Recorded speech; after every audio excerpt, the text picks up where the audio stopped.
저는 오늘 예수님의 사람들이라는 제목으로 말씀을 나누고자 합니다. 지난 시간에 우리는 예수님이 누구신가에 대해서 말씀을 나눴습니다. 그리고 오늘 이어서 그 예수님을 영접한 사람들이 어떻게 세상을 이기고 살았는지에 대해서 함께 나누고자 합니다. 예수님의 사람들은 첫째로 생명의 말씀을 붙들고 살았던 사람들입니다. 오늘 요한일서 1장 1절에 보면 이렇게 되어 있습니다. 태초부터 있는 생명의 말씀에 관하여는 우리가 들은 바요, 눈으로 본 바요, 자세히 보고 우리의 손으로 만진 바라. 그렇게 말씀하고 있습니다. 말씀이 육신이 되었다고 고백했던 이 사도 요한은 생명의 말씀을 붙들고 살게 되었는데 그 이유가 여기 세 가지가 나오고 있어요.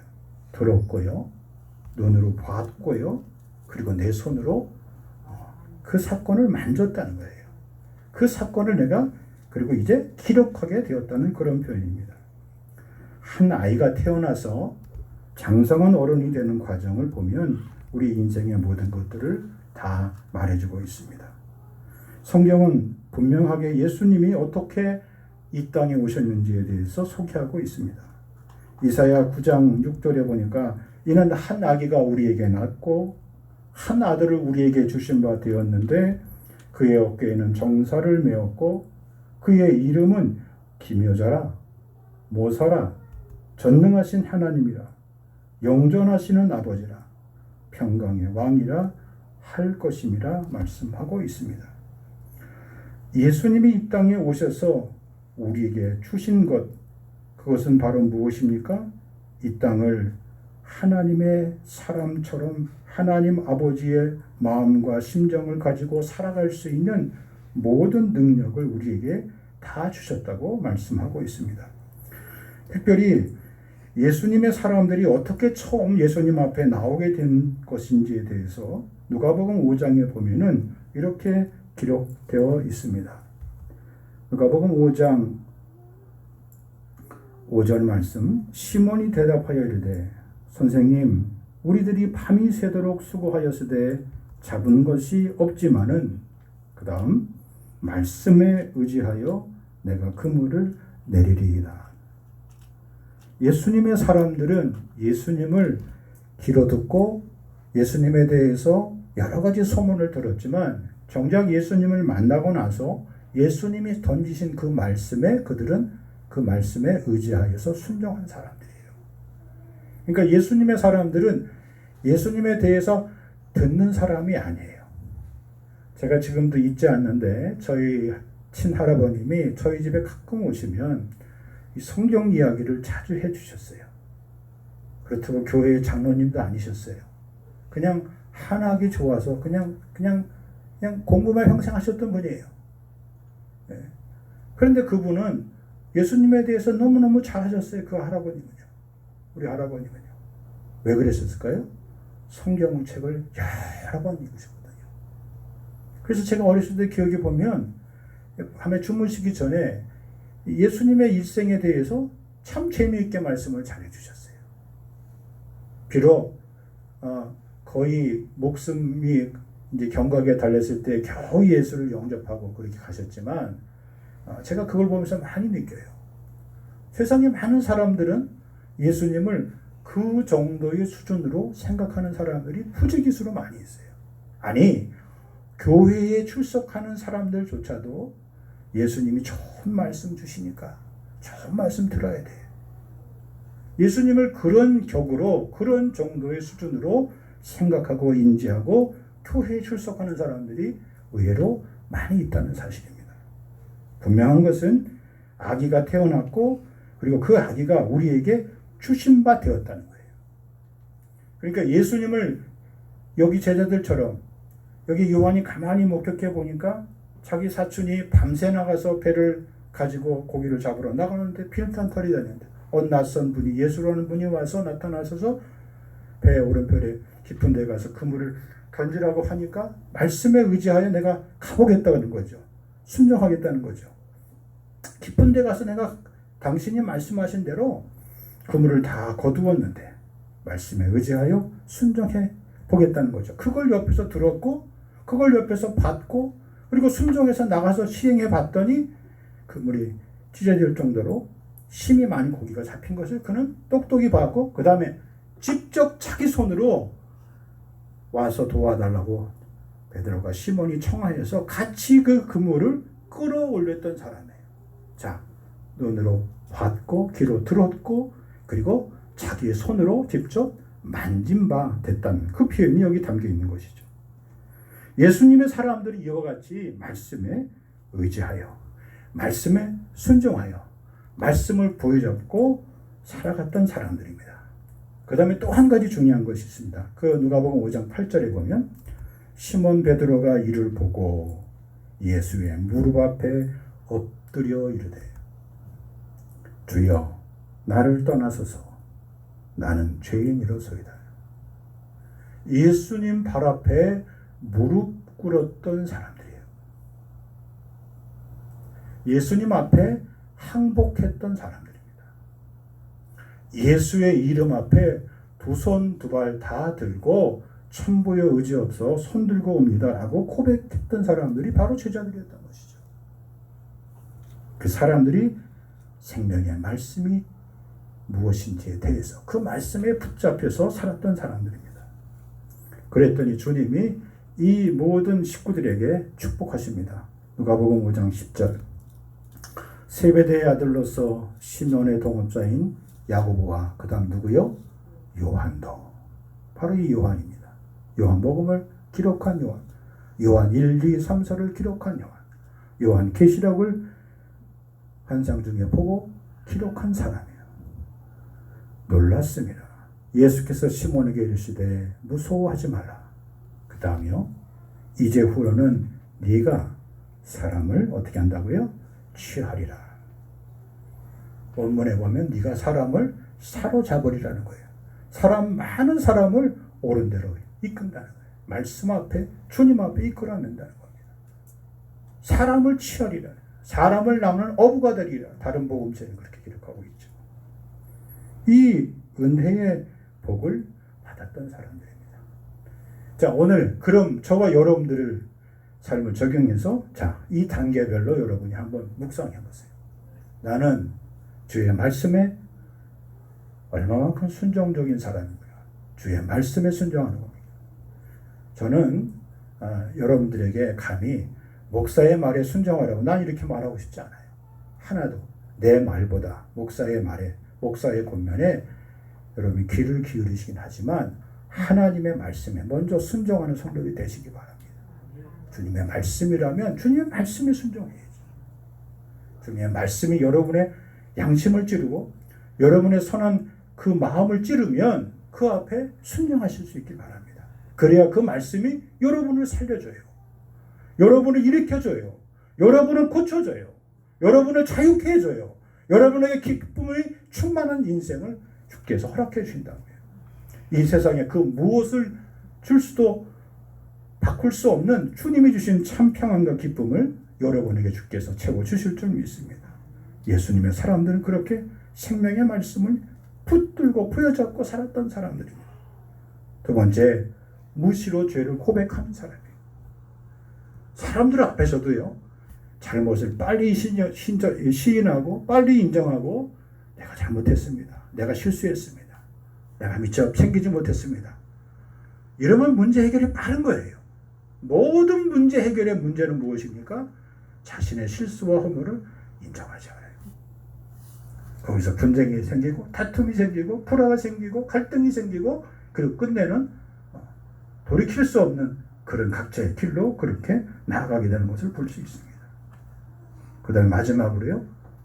사람을 취하여 얻으리라. 사람들을 사로잡으리라. 예수님의 사람들은 그 말에 권세가 있어서 사람들에게 말을 꺼냈을 때, 말을 던졌을 때 사람들의 심령과 사람들의 관심과 사람들의 주목과 사람들의 이목을 끌어올 수 있는 사람들이에요. 믿음의 선한 영향력을 발휘할 수 있는 사람들입니다. 그런 믿음의 사람들이 성도들이 예수의 사람들이고 그런 믿음의 사람들이 바로 우리 모두의 사람들이 되어야 함을 믿으시기 바랍니다. 팀 켈러 목사님이 예수라는 아주 작은 책을 썼어요. 조그마한 책이에요. 근데 그 조그마한 책 위에 밑에 소제목으로 달린 그 제목이 우리 가슴을 아프게 합니다. 그 예수라는 제목 밑에 뭐라고 되어 있냐면 이렇게 되어 있어요. 우리 시대가 잃어버린 이름. 우리 시대가 잃어버린 이름이 바로 뭐라는 거예요? 예수라는 거예요. 왜 잃어버렸습니까? 예수의 이름을 부르지 않아요. 왜 잃어버렸습니까? 예수의 이름을 자랑하지 않아요. 왜 잃어버렸습니까? 예수의 이름으로 부르짖고 기도하지 않아요. 왜 잃어버렸습니까? 예수의 이름을? 예수의 이름을 높여 찬양하지 않아요. 내가 좋아하는 이 세상의 가장 최애가 뭡니까? 여러분 인생에, 우리 인생에 나의 최애가 뭐예요? 내가 가장 좋아하고, 내가 가장 사랑하고, 내가 가장 값지게 여기고, 내가 가장 귀하게 여기는 것이 무엇입니까? 우리가 정말 그 나의 인생의 최애가 오직 예수, 오직 예수, 오직 예수라고 말할 수 있기를 주의 이름으로 축복합니다. 우리 시대가 잃어버린 일이에요. 요한은 분명히 말합니다. 우리의 사귐은 아버지와 그의 아들 예수 그리스도와 더불어 누림이라 그랬습니다.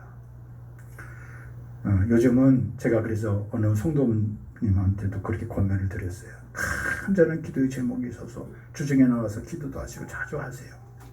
그러면 어떻게 기도를 효과적으로 또 능력 있게 기도할 수 있냐면, 여러분이 기도할 수 있는 시간은 정해져 있어요. 그러면 여러분의 음성으로 한 기도를 여러분이 녹음하세요. 요즘은 얼마나 좋아요. 휴대폰으로 다 녹음이 되니까.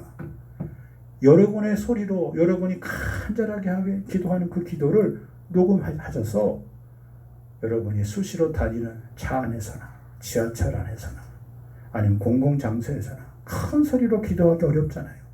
그러면 여러분이 목소리로 기도했던 기도의 제목을 여러분의 귀에 꽂고 아니면 블루투스 틀어서 운전을 하시면서도 그렇고, 얼마든지 365일 24시간 무시로 기도할 수 있는 거예요. 찬양할 수 있는 거예요. 내가 하루에 10분이고 20분이고 30분이고 주님 앞에 예수의 이름으로 찬양하고 예수의 이름으로 기도할 수 있는 거예요. 얼마든지 내가 생각만 하면, 내 생각을 바꾸면 나의 기도가 깊어질 수 있고 나의 찬송이 넓어질 수 있어요.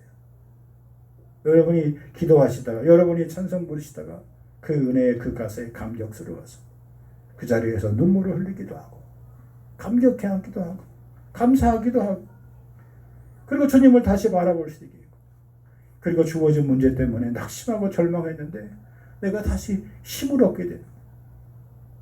그럼 문제가 풀리는 것은 전혀, 내가 문제에 몰입되고 있었을 때는 전혀 길이 없는 것 같고 전혀 답이 없는 것 같은데, 문제를 보는 사람, 문제의 해결을 보는 사람은 간단한 거예요. 그거 하나 생각 머리 틀어주면, 그거 하나 문제 해결 지적해주면, 그거 이렇게 한번 해보라고 누가 그렇게 손가락으로 가르쳐만 줘도 그 문제가 금방 풀리는 거예요. 여러분이 그렇게 기도할 때마다, 간구할 때마다 여러분의 음성을 꼭 여러분의 휴대폰에 녹음하셨어요. 여러분의 음성을 녹음하셨어요. 기도의 시간, 기도의 길이, 기도의 높이, 기도의 깊이를 넓혀나갈 수 있는 여러분의 인생이 다 되기를 원합니다. 그 기쁨이 여러분의 인생 가운데 흘러넘치기를 원합니다. 두 번째, 예수님의 사람들은 오늘 주신 본문의 말씀처럼 빛을 발하는 사람이에요. 빛된 삶을 사는 사람들입니다. 오늘 본문 말씀에 보면 요한이 이렇게 우리에게 증거하고 있죠. 하나님은 빛이시라. 그에게는 어둠이 조금도 없으시다는 것이다. 하나님을 믿는 사들, 예수님을 믿는 사람들은 빛이 자연스럽게 일어나게 되는 것이죠. 빛을 발하게 되는 것이죠. 여러분, 빛과 등불은 뭘 의미합니까? 생명을 말해요. 그래서 예전에 불이 꺼진 집, 어두운 집, 뭐라고 말했습니까? 저 집은 무너졌다고 말해요. 저 집안은 이제 무너졌다고 말해요. 사람의 기운이, 사람의 빛이 그 집의 명을 다했다고 말하잖아요. 빛과 등불은 그 집안과 그 개인 인생의 장래를 말하는 겁니다. 캄캄한 밤길을 홀로 걸어보신 적이 있습니까? 무섭고 때로 두려워서 발걸음을 내딛기가 어려울 그런 순간을 경험해 보셨습니까? 이 어두운 세상에 나 혼자 걸어간다고 생각하면 무서울 수밖에 없습니다. 두려울 수밖에 없습니다. 겁날 수밖에 없습니다. 그리고 걱정스러울 수밖에 없습니다. 그런데 하나님은 빛이시라고 말씀하셨고 그분에게는 어둠이 조금도 없으시다는 것이다 그랬어요.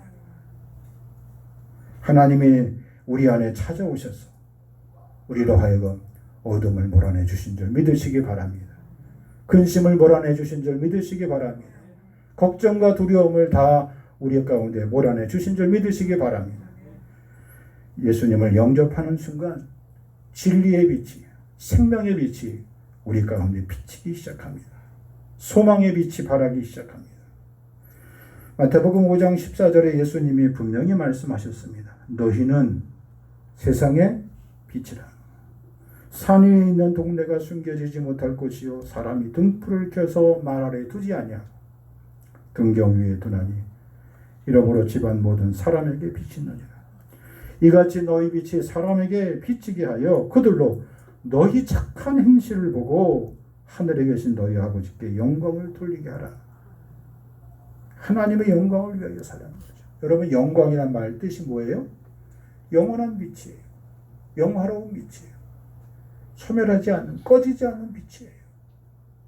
너희는 세상의 빛이라 주님이 그렇게 선포하셨습니다.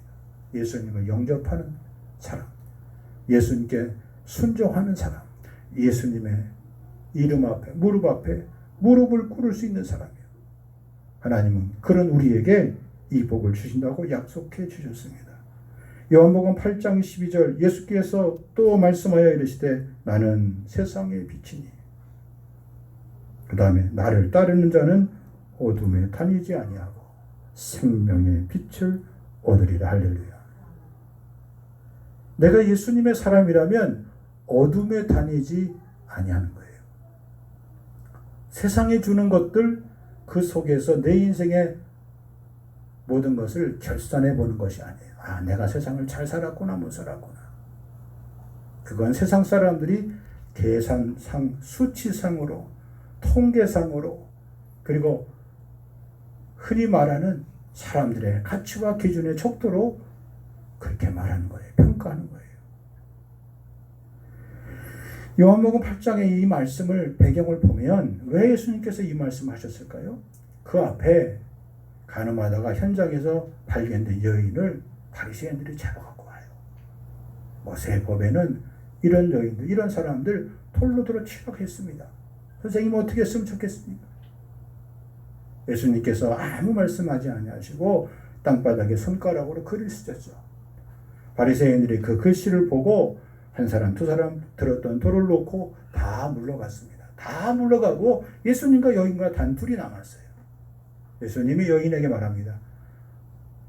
너희 주변에 사람들이 없느냐? 예, 아무도 없습니다. 나도 너를 정죄하지 아니하노니 가서 다시는 죄를 범치 말라 그랬어요. 예수님이 봤던 것은 사실은 그 여인의 문제가 아닌 거예요. 율법을 잘 알았고 말씀을 잘 알았던 바리새인들이 그들의 마음속에 뭐가 없었던 거예요? 생명의 빛이 없었던 거예요. 구원의 빛이 없었던 거예요. 영광의 빛이 없었던 거예요. 소망의 빛이 없었던 거예요. 예수님은 바리새인들이 참으로 안타까웠습니다. 왜요? 그들은 항상 사람의 육체를 따라서 그들은 판단했어요. 하나님의 말씀을 육체를 따라서 스스로 재단하고 판단했어요. 여러분, 우리도 사람들이 드러나는 겉모습을 보고 쉽게 판단하는 그런 잘못이 있죠. 쉽게 저 사람은 이럴 것이다. 쉽게 저 사람은 이렇게 살았을 것이다. 그런 생각들을 다 버릴 수 있어야만 합니다. 여러분, 우리가 인생의 반전이 어디서 오히려 일어나는지 아세요? 전혀 생각지 않는 곳에서 일어나요. 내 생각과 내 범주와 내 기대와 내 판단과 내가 경험한 세계치, 경험치가 아닌 그 밖에서 전혀 기대하지 않았던 곳에서 역사의 반전이 일어나게 되는 거예요. 빛의 자녀는 하나님의 말씀, 진리의 말씀, 생명의 말씀 지켜내는데 값비싼 대가를 서슴지 않고 갚아나갑니다. 요한일서 2장 5절 이하의 요한이 이렇게 말합니다. 누구든지 그의 말씀을 지키는 자, 하나님의 사랑이 참으로 그 속에서 온전하게 되었다는 거예요. 하나님의 역사가, 하나님의 은혜가, 하나님의 능력이, 하나님의 권세가, 하나님의 축복이 온전하게 꽃피고 온전하게 열매 맺는 사람은 누굽니까? 말씀을 지키는 자예요. 말씀을 가지고 빛된 삶을 지키는 거예요. 세상이 어둡다고 빛이 가다가 자기 자신을 스스로 발길을 돌이킵니까? 이건 더러운 것이니까, 이건 어두운 것이니까 가지 말아야 되겠다고 멈춥니까? 그렇지 않아요. 빛은 어디든지 갑니다. 아무도 막을 길이 없어요. 조그맣더라도, 그 자체가 조그맣더라도, 작더라도 적더라도 그것은 곧 생명이에요. 어둠을 물리쳐요. 사람들에게 소망을 줘요. 사람들에게 용기를 줘요. 사람들에게 꿈을 줘요. 그래서 그 빛이 우리에게 중요한 겁니다. 왜요? 그 빛이 지켜지기 때문에 그런 겁니다. 이로써 우리가 그의 안에 있는 줄 아노라. 그의 안에 산다고 하는 자는 그가 행하시는 대로 자기도 행할지니라. 말씀을 지키는 자와 그의 안에 산다고 하는 자 같은 거예요. 예수님의 사람들은 말씀을 지키는 사람들이에요. 예수님의 사람들은 내가 그분 안에, 그분이 내 안에, 가지가 나무 안에 붙어있는 것 같이 이 사람은 과실을 절로 맺게 된다 그랬어요. 생명나무 되신 주님, 참 포도나무 되신 주님, 예수의 사람들은 이같이 믿음의 선한 영향력을 발휘하는 사람들이다. 이런 성도들이 다 되시길 주의 이름으로 간절히 축복합니다. 세 번째로 예수님의 사람들은 세상의 기쁨을 전하는 사람들입니다. 4절, 1장 4절. 우리가 이것을 쓰면 우리의 기쁨이 충만하게 하려 함이라 그랬습니다. 예전에 이 소식을 전하려면 지금이야 뭐 휴대폰 있고 뭐 그냥 휴대폰도 쓰기가 싫은 사람들은 휴대폰 대고 음성으로 얘기하면 다 알아서 전화도 걸어주고 다 하는 세상이죠. 여러분 불과 한 4, 50년 전만 하더라도 이게 통신이 그렇게 여의치 못할 때는 시골에 계신 분들 다 아셨을 거예요. 무슨 소식이 오면은 마을에 있는 이장님 댁에 전화 한 통이 있어서 거기 전화 걸었어요. 우리 어머니 집 바꿔달라고. 그러면 마을 이장님이 확성기에 대고 방송합니다. 아무개씨 전화 왔는데 와서 받으라고. 몇 분 안에 오시라고.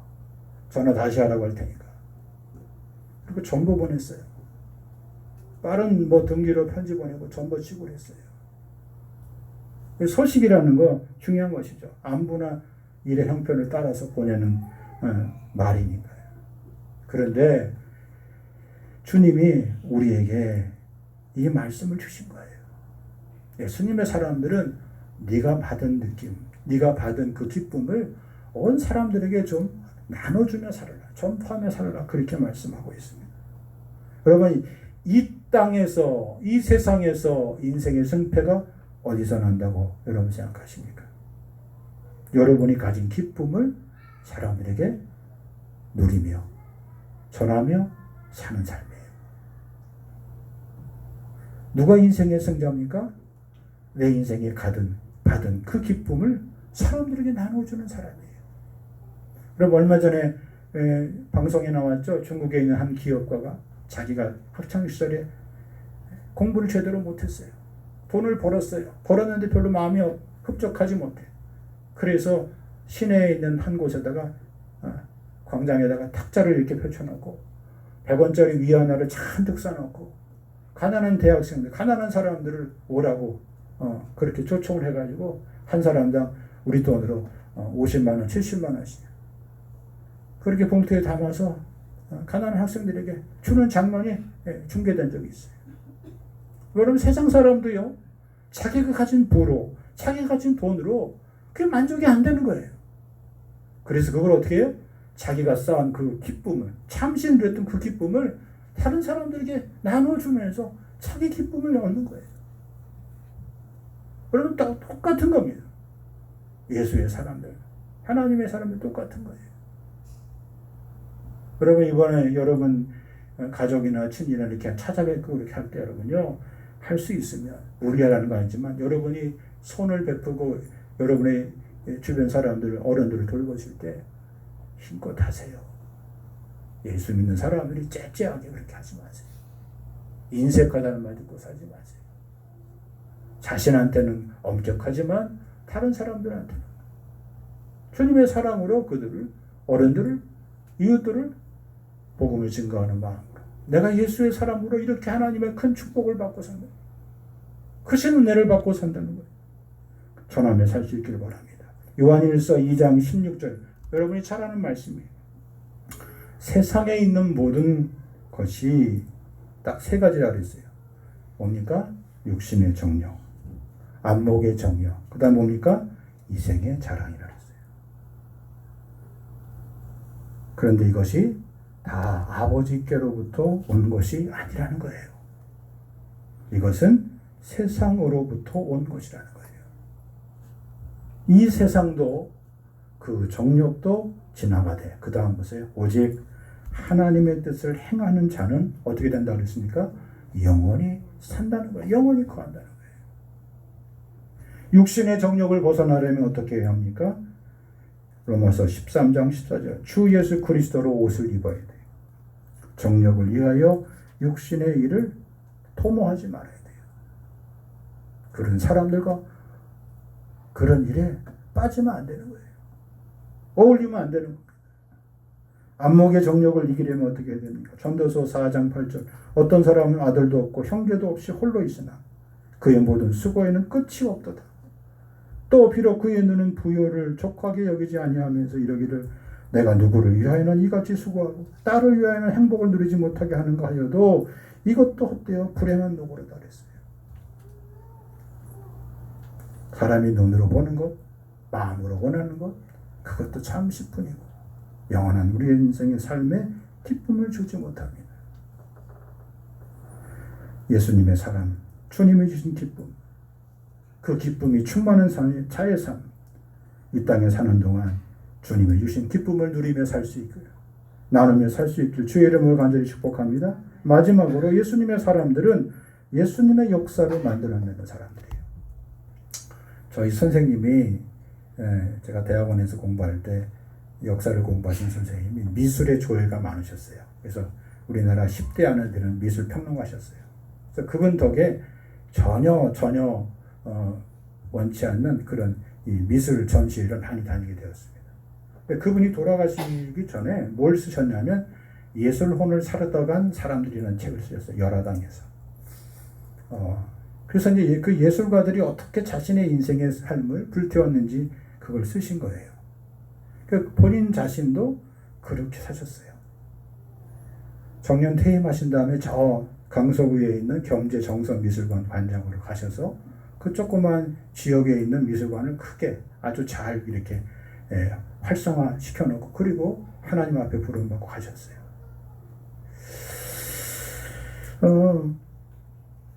우리가 보통 누구누구의 사람들이라고 말하면 두 가지 의미를 갖고 있습니다. 제가 칼럼에도 썼지만 소유의 의미가 있어요. 누구의 사람, 그럼 누굽니까? 어느 집 주인의 그 사람의 종을 가리키는 거예요. 그 사람에게 속한 사람, 소속된 사람을 말해요. 그래서 그 사람에 속해서 평생 거기서 벗어나지 못하는 사람들을 가리켜서 누구누구의 사람이라고 말합니다. 부모가 종이면 그 자녀들도 종이 되는 거예요. 거기서 예속에서 본인이 나오지 못해요. 주의 종도 마찬가지입니다. 예수님의 역사는 복음의 역사고 구원의 역사고 생명의 역사입니다. 그래서 이 예수님의 사람들, 누구누구의 사람들은 두 번째 의미로 무엇을 의미하고 있습니까? 환경과 조건을 뛰어넘은 사람들을 말해요. 극복한 사람들을 말해요.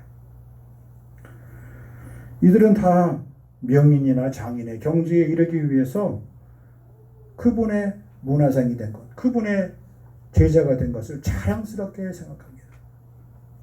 자신의 인생을 다 그곳에서 내어놓고 자신의 인생을 불태웁니다. 예수님을 위해 모든 것을 내려놓고 따라 나섰던 사람들이 바로 예수님의 제자들이죠. 누가복음 5장 11절 말씀에 보면 그 뒤에 그렇게 되어 있습니다. 그들이 베드로를 육지에 대고 모든 것을 버려두고 예수를 따르니라. 예수님의 제자가 된 거예요. 사도행전에 보면 초대교회가 부흥하고 확장되어서 구제의 문제로 교회에 어려움이 생겼어요. 그래서 사도들이 기도하고 처음 7사람의 교회의 일꾼들을 뽑습니다. 그런데 그 7명의 일꾼들 가운데 주목한 사람이 나타나는데 그 사람이 바로 스데반이라는 사람이에요. 그런데 이 사람이 공회 앞에서 아주 장렬하게 설교를 해요. 근데 그 설교를 딱 한 번 하고 이 사람은 거기서 돌에 맞아서 죽습니다.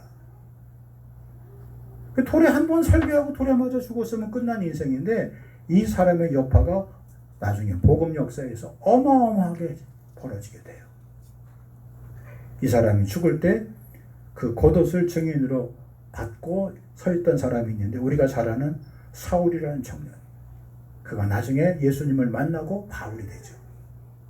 그러니까 스데반이 그 죽음의 현장에서 마지막 돌을 마는 순간에서 그가 큰 소리로 외쳤던 소리가 있습니다. 그가 뭐라고 외쳤습니까?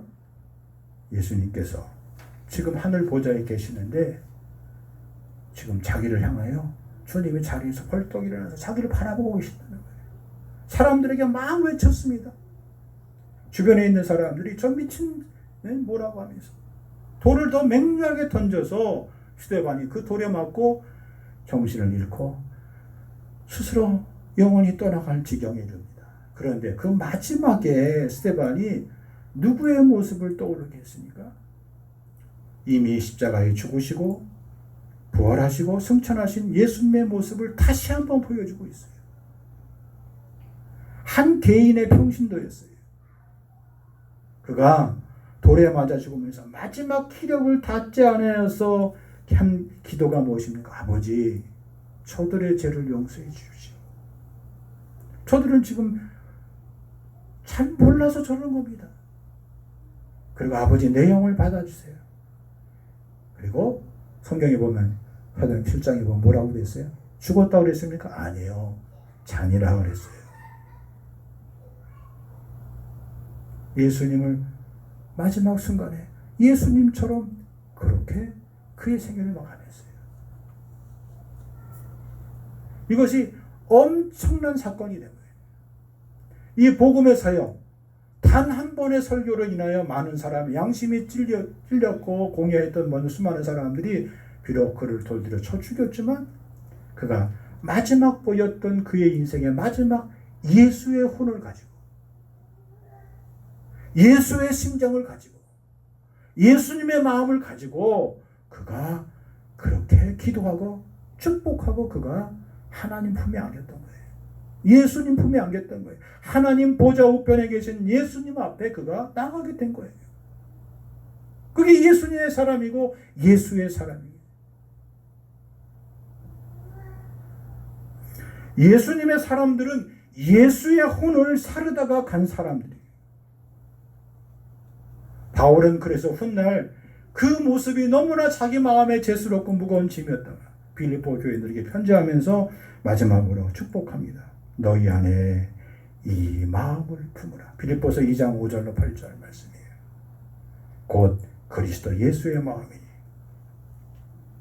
그는 근본 하나님의 본체시나 하나님과 동등됨을 취할 것으로 여기지 아니하시고 오히려 자기를 비워 종의 형체를 가져 사람들과 같이 되었고 사람의 모양으로 나타나셨음에 자기를 낮추시고 죽기까지 어떻게 하셨다고요? 복종하셨으니 곧 십자가에 죽으심이라. 이러므로 하나님이 그를 지극히 높여 모든 이름 위에 뛰어난 이름을 주사 하늘에 있는 자들과 땅에 있는 자들과 땅 아래에 있는 자들로 모든 무릎을 예수의 이름에 꿇게 하셨다는 거예요. 하나님 아버지 앞에 영광을 돌리게 하셨다는 거예요. 바울이 그때의 그 마음을 그는 일생 동안 잊을 수 없었어요.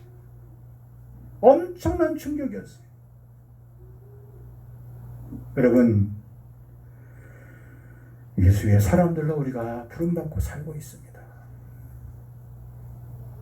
예수님처럼 말하고 예수님처럼 생각하고 예수님처럼 사시다가 예수님 앞에 가야 되지 않겠습니까? 오늘 이 아침 주님 앞에 예수님의 마음, 예수의 혼을, 심정을 가지고 주님 저도 살겠습니다. 나를 붙들어 달라고 기도할 수 있기를 주의 이름으로 간절히 축복합니다. 하나님 아버지, 통성으로 기도합니다. 은혜와 사랑을 감사합니다. 주님의 이름으로 살게 하시니 감사합니다. 주님, 생명의 말씀을 부여잡았던 예수님의 제자들처럼, 예수님의 사람들처럼 생명의 말씀에 관하여 있는 우리가 들은 바요 눈으로 본 바요 자세히 보고 우리의 손으로 만진 바라 말씀해 주셨사오니 주여 말씀에 의지하여 살게 하시고 주님, 날마다 우리의 부족함과 연약함과 죄악을 주님 앞에 토론하며 주님, 주께서 우리를 택하여서 붙드셔서 많은 사람을 취할 수 있는, 많은 사람들에게 선한 믿음의 영향을 바칠 수 있는 종들로 삼아 주시옵소서. 이 시대에 잃어버린 예수의 이름 부르게 하시고 예수의 이름 높이게 하시고 예수의 이름으로 기도하게 하시고 예수의 이름으로 나설 수 있도록 하나님 축복해 주시옵소서. 예수의 이름으로 세상에 빛된 삶 살 수 있도록 도와주옵소서. 인생의 어두운 밤 가운데서도 나 혼자 살아가는 것이 아니라 나 혼자 걸어가는 것이 아니라 주님이 내 손잡아 걸어가시고 주님이 나와 함께 동행하신다는 사실을 믿어 의심치 않게 살아가게 하여 주시옵시고 빛 가운데 살아가게 하시고 어둠이 조금도 없으시다는 것을 굳게 믿게 하여 주시기를 원하며 하나님 아버지, 하나님 앞에 나아가는 주님, 저들이 어둠에 다니지 아니하고 생명의 빛을 바라며 살 수 있도록 은혜의 은혜를 베풀어 주셔서 말씀을 지키는 자가 되게 하시고 말씀 안에 산다는 주님, 저희의 거하는 인생 될 수 있도록 도와주옵소서. 주님, 주님께서 주신 것처럼 예수의 사람들 세상에 복음의 기쁨을 증거하며 전파하며 살 수 있도록 도와주시옵소서. 복된 소식을 전하며 살 수 있도록 도와주옵소서. 생명의 역사, 구원의 역사를 바라보며 살 수 있도록 도와주옵소서. 이 세상의 기쁨의 단초를 말할 수 있도록 도와주옵소서. 우리 인생의 결말을 말할 수 있도록 도와주시옵소서. 사도 요한처럼 주님이 우리에게 주신 그 기쁨이 내 안에 충만하여 흘러 넘쳐날 수 있도록 도와주시고 우리의 모습 속에, 우리의 삶 속에, 우리의 인생 걸음속 가운데 주님이 베풀어 주신 충만한 기쁨이 흘러차고 넘쳐날 수 있도록 도와주옵소서. 이 세상에 있는 모든 것 육신의 정욕과 안목의 정욕과 이생의 자랑이라 알았사오니 아버지께로부터 온 것이 아니라 이 세상으로부터 온 것이라 말씀해 주셨사오니 주님, 이 세상도 그 정욕도 다 지나가지만 오직 내 인생 가운데 하나님의 뜻만이 온전히 서리라 온전히 행하리라 살 수 있도록 주여 나를 붙들어 주시옵소서. 예수의 사람들 이 시대에 예수님의 혼을, 예수의 혼을 살아내며 예수의 역사를 만들어낼 수 있는 저들 될 수 있도록 도와주시옵소서. 주님, 기억하여 주시고 예수님의 심정으로, 예수님의 마음으로 살아가는 저들 다 될 수 있도록 축복해 주시옵소서. 주님, 영광 받아주시고 예수님의 마음으로 축복하며 살 수 있도록 주님, 그 마음 품게 하시고 그 마음 삼게 하시고 그 마음 지키게 하시고 그 마음으로 주님 생명을 바라며 빛을 바라며 살게 하여 주시옵소서. 참으로 아버지께로부터 온 모든 것들, 주님, 육체의 사랑도 내 인생의 일행의 자랑거리도 모든 영광 주님 받아주시고 모든 영광 주님께 돌려드립니다. 주님, 기억하여 주시옵소서. 존귀한 사람들로 주님 축복해 주시옵소서. 예수님의 이름으로 기도하옵나이다. 아멘.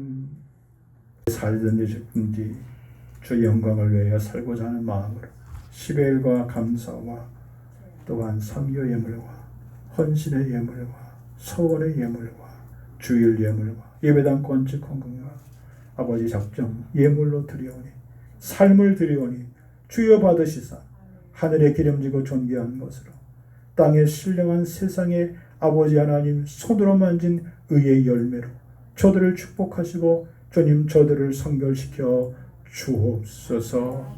이제는 부활이요 생명 되신 주 예수 그리스도의 은혜와 아버지 하나님의 크고 넓으신 사랑하심과 성령의 위로가 교통케 하시니 예수님의 사람들로 이 땅에 예수의 빛된 사명 감당함으로 살기로 굳게 결심하고 세상을 향하여 나가는 심령 위에 생애 위에 인생 위에 가정 위에 직장 위에 사업장 위에 학업 위에 저들의 장래의 인생의 계획 위에 세우신 교회 위에 특별히 태풍으로 인하여 근심 걱정하는 모든 성도들 모든 아버지 이 땅의 백성들 하나님께서 인도하시고 보호해 주셔서 주님 아무런 아버지 큰 피해 없이 인도해 주시고 보호해 주시옵기만을 우리 주 예수 그리스도의 존귀하신 이름 받들어 간절히 축원하옵나이다.